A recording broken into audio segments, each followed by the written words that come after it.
Bonjour, bonjour à toutes et bonjour à tous. Donc merci à tous les internautes, tous les abonnés. Ah oui, abonnez-vous, il paraît qu'il faut que je le dise à chaque fois, mais à chaque fois j'oublie, oui, abonnez-vous bien sûr. Je sais pas si je suis sur le bon focal. Abonnez-vous à la chaîne, il paraît que ça permet aux, aux internautes de mieux la retrouver. Et je pense que ce serait pas mal qu'elle soit plus vue. Tout simplement, non pas parce qu'on gagne de l'argent, je pense que c'est le club reçoit 1 euro tous les 1000 abonnés, un truc comme ça, enfin 1 dollar tous les 1000 abonnés, un truc comme ça. Mais parce que je reçois, encore hier, j'ai reçu plusieurs messages, alors qu'en MP sur Facebook, ou bien dans vos commentaires, ou bien par mail, comme quoi il y a des gens qui ont arrêté l'alcool et le tabac et qui me disent ah ben maintenant la vie est belle. Alors pour avoir fréquenté un groupe néphaliste qui s'appelle la Croix-Bleue lorsque j'ai fait mon DU en alcoolologie, on va dire, relation d'aide à la dépendance, eh bien oui, j'ai vu vraiment des gens qui avaient tous les arguments pour vous expliquer que l'alcool est un dissolvant neuronal et que voilà, c'est un anti-aliment et qu'il ne faut pas s'amuser avec ça, il ne faut pas toucher à ça. Ainsi que le tabac aussi. Alors, ce qui est incroyable, c'est que beaucoup me parlent de la santé, qu'ils ont retrouvé le goût, qu'ils ont retrouvé l'odorat, qu'ils se sentent mieux, qu'ils sont plus relaxés, qu'ils n'ont plus cette angoisse perpétuelle de savoir où est leur paquet, où est leur briquet, s'ils partent, est-ce qu'ils n'ont rien oublié de ces objets, et est-ce qu'ils vont en avoir assez pour le week-end, enfin bref. Toutes ces angoisses que les fumeurs connaissent bien. Pour les alcooliques, c'est pareil, est-ce qu'il y en a assez dans la vache, quelqu'un qui passe en fumant, et je le sens. Alors, est-ce qu'il y a assez d'alcool dans le buffet, dans la cuisine Et pour ceux qui disent vouloir arrêter, voilà, ils nous ont expliqué que avant d'arrêter définitivement l'alcool, ils planquaient les bouteilles dans la chasse d'eau, dans les nains de jardin. Alors si vous êtes compagne ou compagnon d'alcoolique, vaut mieux aller vérifier dans la chasse d'eau, au-dessus des armoires, dans l'armoire à linge, dans l'armoire à chaussures, dans les nains de jardin. Si vous avez un petit puits dans le jardin, dans le puits, tous les gens, ce sont les caches préférées des gens qui sont malades de l'alcool, mais qui ne veulent pas le reconnaître. Donc bien sûr, la première chose, c'est de reconnaître qu'on est malade, que c'est une maladie, que c'est quelque chose de grave, alcool comme tabac, et qu'on veut s'en sortir pour retrouver une vie libre et en bonne santé, quoi. Alors, par contre, il y a un aspect que peu de personnes ont touché. C'est l'aspect dont parlait Koshi Toei Sensei, donc un 10e dan d'aïkido, un élève de Maître Ueshiba, qu'on appelle un élève direct d'O Sensei, qui disait un jour, voilà, j'ai décidé d'arrêter de fumer. Il fumait des gros cigares, donc quelque chose de luxueux, il était chef d'entreprise. Il a dit du jour au lendemain, j'ai dit non, je n'aime plus ça. Il n'a pas dit c'est mauvais pour la santé, tout le monde le sait. Il n'a pas dit je vais faire un cancer ou je balance mon argent là-dedans. Non, tout le monde le sait tout ça. Il a simplement dit je n'aime plus ça. Et vous ne pouvez pas vous forcer à prendre quelque chose que vous n'aimez pas. Non, c'est le côté bioénergie. Alors, comme je vous ai expliqué, les poumons c'est fait pour nettoyer l'organisme. Et pas pour infecter, quoi. Je veux dire, pas pour recevoir des toxines, c'est fait pour se débarrasser des toxines. Et j'ai même pris l'image que mettre de la fumée dans ses poumons, c'est comme si on essaie de faire rentrer des excréments dans les intestins. Et oui, les intestins sont faits pour évacuer les excréments. Et on lui fait rentrer, les poumons sont faits pour évacuer les toxines, les fumées, les gaz, et on fait rentrer les toxines. Je vous rappelle 4000 substances chimiques cancérigènes dans chaque bouffée de fumée, quoi. Donc Shitohei Sensei disait l'aspect bioénergétique, en fin de compte, c'est-à-dire que vous allez épuiser votre organisme parce qu'il va sans arrêt combattre contre l'intoxication. C'est-à-dire que ce qui était peut-être possible avec du vrai tabac, on va dire, non OGM, non mélangé avec des mélasses sucrées, caramélisées, avec des agents gustatifs, je ne sais pas comment on appelle ça, là, des exhausteurs de goût, toutes ces saloperies chimiques. Il n'y avait pas ça il y a 100 ans dans le tabac. Eh bien, ceux qui fumaient leur tabac il y a 100 ans, déjà, ils bossaient 8 à 12 heures, souvent à l'extérieur, se déplaçaient à vélo, marchaient beaucoup, n'avaient pas de télévision, mais aussi tout ce qu'ils mangeaient était bio.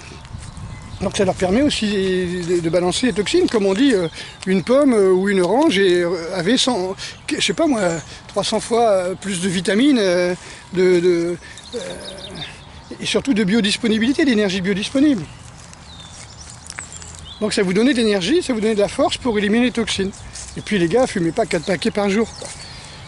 Ils fumaient une pipe le soir au coin du feu. Il n'y avait pas la pollution, il n'y avait pas la Wi-Fi, il n'y avait pas le Bluetooth, il n'y avait pas la 4-5G, il n'y avait pas le Linky, il n'y avait pas tous ces saloperies électromagnétiques qui nous empoisonnent la vie. Donc ils avaient très peu de poison, mine de rien. Ils avaient une guerre tous les 30 ans. Maintenant, les gouvernements sont un peu emmerdés, donc il faut trouver quelque chose pour pallier cette guerre. Parce que sinon on va être trop nombreux, quoi. Et on risque de faire une révolution. Donc vous avez l'alcool, vous avez le tabac, vous avez les médicaments, vous avez les jeux, vous avez la pornographie, tout ça c'est fait pour vous bouffer votre énergie.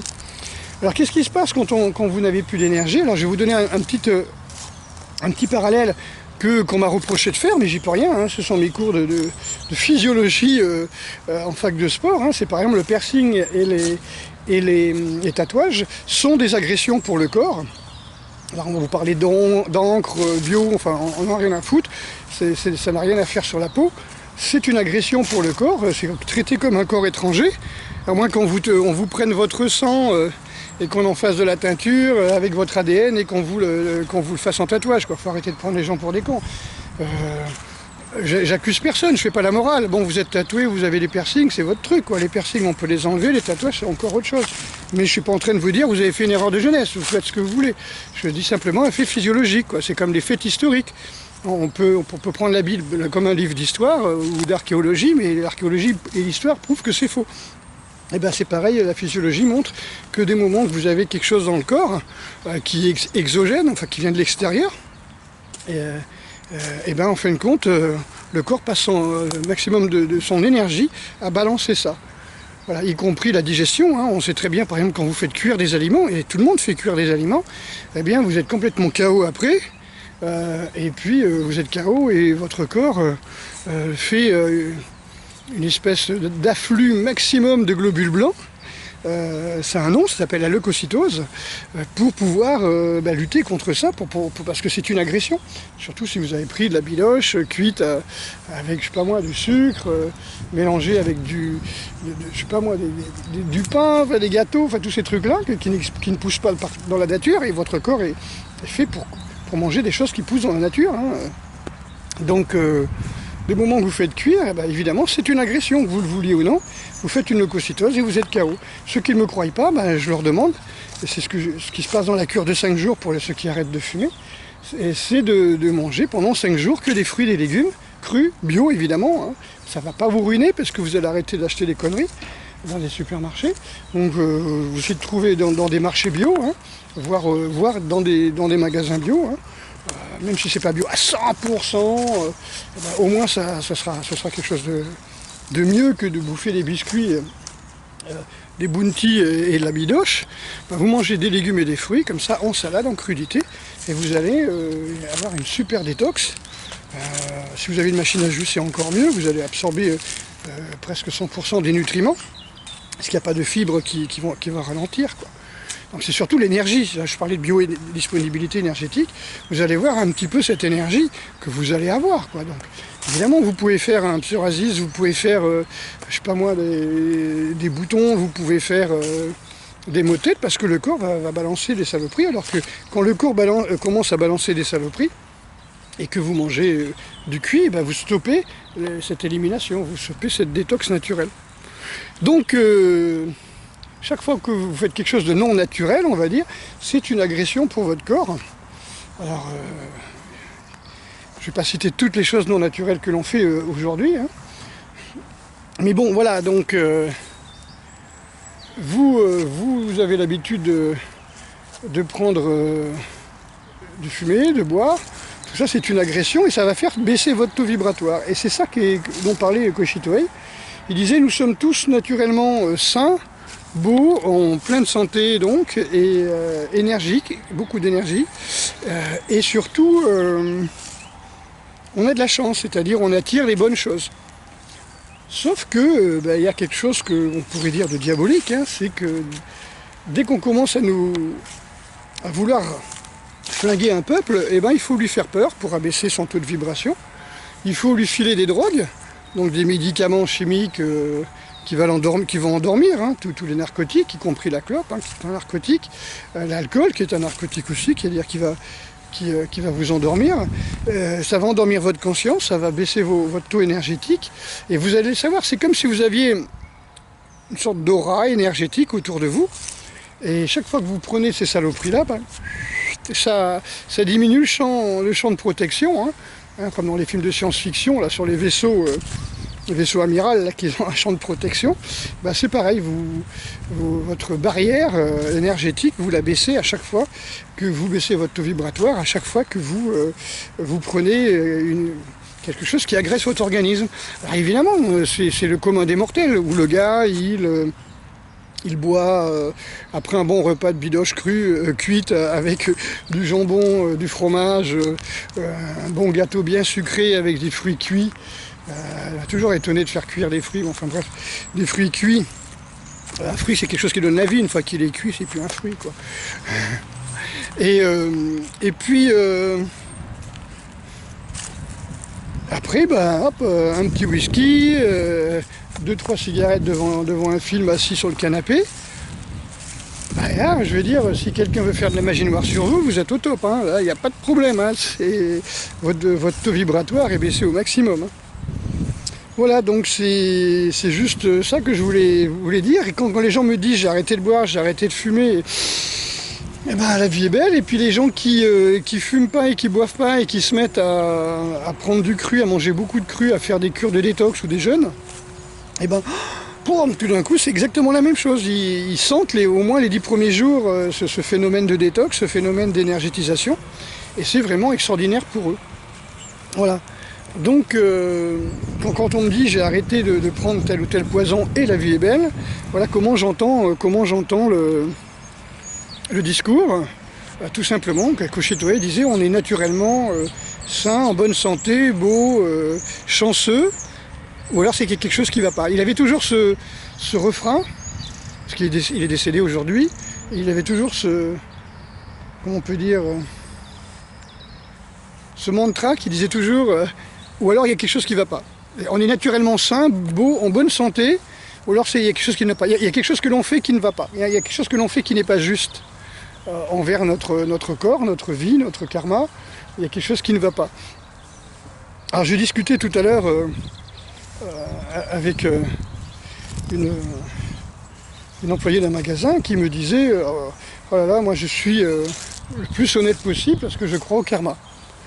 Et j'ai pas envie qu'il y ait des choses qui me reviennent de mal. Bon, c'est bien d'être honnête, même si c'est par peur de la punition, mais quoi qu'il arrive, moi je lui disais, voilà, quand j'avais 35 ans, que je montais en haut des espaliers à 3 mètres du sol et que je faisais des sauts périlleux, je me disais la même chose. Je disais, je suis quelqu'un de bien, j'ai jamais volé, je mens pas, je trompe pas, je suis pas violent, karmiquement, voilà, je médite, je jeûne, il n'y a pas de sang dans mes assiettes ni dans mon frigo, donc karmiquement, je vois pas pourquoi il pourrait m'arriver quelque chose de mal.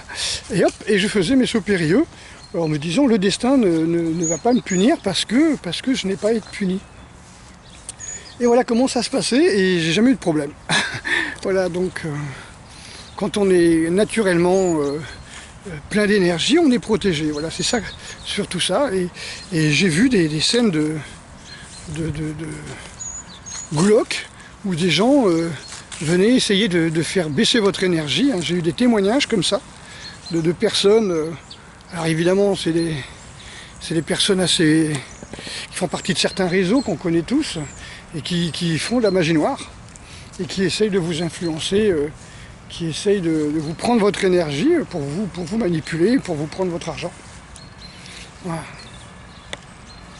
Donc quelqu'un qui veut vous prendre votre argent et qui veut vous manipuler, c'est pas quelqu'un comme moi qui va vous dire arrêtez de fumer, arrêtez de boire de l'alcool, mangez bio, mangez sain, mangez cru, faites de la marche dans la nature, marchez pieds nus sur l'herbe tous les jours, exposez-vous au soleil, faites des grandes respirations. Non, c'est quelqu'un qui va au contraire vous emmener en boîte de nuit, dans des clubs à partouze, qui va essayer de vous choper par là où est votre point faible. Si c'est le cul, bah, ce sera les boîtes à partouze, les boîtes d'échangistes, voire des réseaux où il y a certaines cérémonies pédophiles, etc. Il va essayer de vous choper, quoi. Voilà. Bah, si vous êtes, on va dire, un simple ouvrier, ça ne vous arrivera pas. Si vous êtes auto-entrepreneur et que vous avez des projets et que vous commencez à monter, bah, il y a des vampires énergétiques qui vont venir vers vous, qui vont essayer de vous choper et de vous faire d'utiliser votre énergie et surtout vous faire rentrer dans des réseaux coupables, qui vont vous culpabiliser, qui vont vous filmer en train de faire des conneries, etc. etc. Voilà, là je ne voulais pas être négatif aujourd'hui, voilà, parce qu'il fait bon, voilà, il pleut pas. J'ai décidé de faire un petit tour en ville. J'avais un petit moment là avant d'aller voir quelqu'un dans un magasin. Puis voilà. Je dis je vais faire une petite vidéo pour remercier ceux qui hier, surtout c'est hier, hein, beaucoup. Ils me remercient, mais moi je les remercie aussi parce que c'est aussi grâce à eux que j'ai envie de faire des vidéos parce que je sais que ça marche. Donc c'est bien d'avoir un retour, vous voyez. Je donne des conseils. Ces conseils m'ont été donnés lors de ma formation. Alors, je crois que c'était relation d'aide et dépendance, hein, ça s'appelait. Et donc alcoologie, tabacologie, tout ce qui est gestion du sevrage, enfin c'est ce qu'il y a dans mon livre, hein, qui était mon mémoire de l'époque, que l'on trouve chez Lulu. Voilà, donc merci à toutes et merci à tous, c'est vraiment intéressant. Maintenant quand je vois des gens qui essayent de m'insulter, en voulant me culpabiliser, mais qui n'y arrivent pas parce que je ne rentre pas dans leurs critères mensongers, blasphématoires, comment on pourrait dire, accusatoires. Ça c'est le principe de l'accusation inversée, vous savez. Le type il fume et puis il se sent emmerdé, alors il va dire oui mais toi de toute façon, ben oui non, moi je fume pas, j'ai pas de voiture, j'ai pas de téléphone portable, il n'y a personne qui travaille dans les petites mines en Afrique pour acheter du matériel pour mon iPad ou mon iPhone. Voilà. Ok, donc oui, on parlait de comment arriver à sortir aussi l'humanité de tout ce bordel. Alors les gens font des enfants, c'est pas un problème qu'ils fassent des enfants. Le problème c'est que ces gamins, quand ils vont aller à l'école, ils vont y aller avec le dernier iPad, avec les dernières godasses qui sont faites par les Indiens ou en Inde, les enfants indiens ou en Chine, dans les camps de concentration, dans les camps de travail. C'est grave, quoi. Les derniers trucs, derniers survêtements de marque, les dernières chaussures de marque à 250 €, enfin, le dernier sac à dos à 150 €, enfin, des trucs à la con, quoi, je veux dire, c'est ça qui est grave. C'est pas le fait qu'il y ait beaucoup de gamins qui aillent à l'école, parce qu'après, c'est des gens, bon, à la rigueur, ils vont travailler, ils vont produire, et ils vont pouvoir, l'idéal, ce serait qu'ils deviennent indépendants, mais bon, moi, je suis contre je suis contre la croissance, quoi, il faut vraiment décroître, quoi.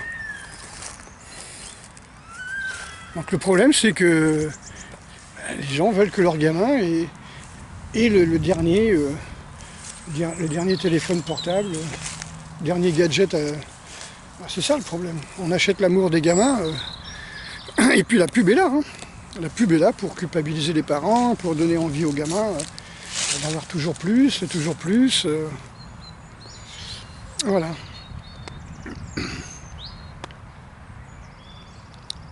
Si déjà les parents trouvaient la paix, si déjà les parents arrêtaient de regarder la télévision par exemple, je crois qu'il y aurait beaucoup moins de problèmes.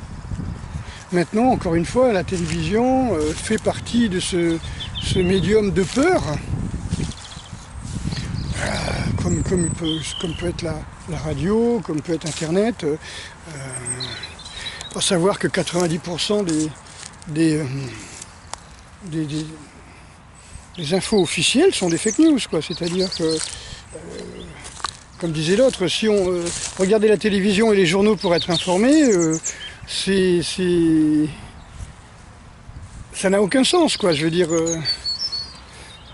c'est comme un agneau qui va dans une boucherie en espérant être épargné, quoi. Je veux dire, ça n'a aucun sens. Et tous ceux qui vous avertissent, tous les lanceurs d'alerte, on appelle ça des complotistes. Ça c'est politique. Hein. Bon, déjà si vous avez compris que toutes les guerres sont prévues 30 ans à l'avance et que les marchés de reconstruction sont déjà déterminés avant que la guerre soit déclarée, quoi. C'est-à-dire que les États-Unis et la France vont détruire un pays et après ils vont rebâtir, hein, Bouygues et compagnie, là, hein, Alstom et compagnie. Ils vont reconstruire le pays qu'ils ont détruit. Donc c'est du business, hein, c'est uniquement du business. Voilà, une fois que vous avez compris que l'industrie pharmaceutique n'en a rien à foutre de votre santé, hein, au contraire, ils vont pas vous tuer dans le sens où ils vont vous éteindre à petit feu, mais on dit quand même qu'il y a quand même, je sais plus, 15 000 morts par erreur médicale par mauvais médicaments, quoi. Il paraît que c'est le médicament, 60 000 erreurs médicales, d'après ce que j'ai compris, ça fait beaucoup, quoi. Comme pendant des années, on a fait de la pub pour les cigarettes et il y avait 78 000 morts par an. Il y a toujours 70 000 morts par an par le tabac en France. Donc si vraiment l'État s'intéressait à votre santé, il arrêterait le tabac. Voilà quoi. On voit les ados là qui boivent de la bière ou qui prennent des bouteilles de vodka. Là, j'en voyais des internes qui rentraient au lycée là, à côté de chez moi. Et qui avaient leur bouteille de Smirnoff à la main, quoi. Ben voilà, ils se planquent dans les... Je sais plus comment on appelle ça, dans les espaces verts qu'il y a autour des bâtiments, des HLM, et puis ils se vident des bouteilles, quoi. Moi j'ai connu ça quand j'avais 10 ans, les gens ils faisaient ça dans les caves. Quand j'ai vu ces gamins avec leurs bouteilles, je me suis dit, ah là, ça me renvoie 50 ans en arrière, quand je voyais les gamins complètement bourrés, à 13-14 ans, et leur petit frère de 10 ans qui les tenait debout pour qu'ils rentrent à la maison, quoi. Donc oui, ça c'est des choses qui vous éveillent, c'est autre chose. Après, les gens sont formatés très tôt à la télévision. Hier, on était 3 ou 4 à essayer de discuter de l'imposture de Pasteur et de la médecine actuelle telle qu'elle est faite, avec une personne, et puis à la fin je dis mais attends, ton père il serait pas médecin? Et le gars il dit oui, mais c'est les médecins qui ont expliqué que les maladies venaient de la mauvaise hygiène et tout ça. Alors évidemment si on me parle d'Ambroise Paré ou de Michel de l'Hospital à l'époque de François Ier, sûrement, mais bon, pas les médecins pasteuriens. Les médecins pasteuriens, Pasteur, il serait aujourd'hui, il serait en HP avec ses tocs. C'est-à-dire qu'il voulait pas, il avait tellement peur des microbes qu'il voulait même pas serrer la main, il avait toujours des gants. Donc c'est quelqu'un qui était un imposteur très très intelligent, très très habile, mais c'était pas un médecin, quoi. Je veux dire, c'était juste un chimiste ou un apprenti laborantin, d'après ce que j'ai compris, un laborantin, qui savait manipuler les gens, qui prenait les travaux des autres en les dévalorisant. Et hop, il prenait les travaux des autres et puis il disait que c'était à lui, quoi. Il s'appropriait les travaux des autres. Mais je sais pas, moi, depuis son époque, déjà, il a eu beaucoup de gens qui ont été contre lui. Et puis il y a encore plein de livres encore actuellement qui ont été faits, pour expliquer, faut-il déboulonner la statue de Pasteur, Pasteur cet escroc, mauvais Pasteur, enfin bref, tous ces livres qui ont été faits sur sa vie avec des témoignages historiques. y compris ce que disait son petit-fils, Pasteur, que sur son lit de mort, il avait dit, c'est Béchamp qui avait raison. C'est-à-dire que c'est le terrain qui fait tout, et non pas le virus. Si vous avez un organisme sain et fort, eh bien, vous n'avez pas à vous faire vacciner ou à prendre des tas de médicaments, quoi. Ça n'a aucun sens. Ça n'a aucun sens. Au contraire, vous allez baisser. Donc vous voyez là, on a fait le tour. Hein. On a fait le tour du sujet. Si vous êtes sain, si vous respirez bien, si vous arrêtez de prendre des poisons, alors comment être sain? Déjà arrêtez de prendre des poisons. Manger le plus cru, le plus bio, puis pas tant que ça. Hein. C'est pas parce que manger beaucoup de cru que ça va aller mieux. Hein. Il faut manger 2 repas maximum par jour. Et puis avoir une activité physique, aller en plein air, faire des grandes respirations, ne pas boire et ne pas fumer. D'accord? Ça ne sert strictement à rien. Allez, je vois que ça clignote. Je vous dis à très bientôt. Si vous êtes sain, les virus ne vous feront rien.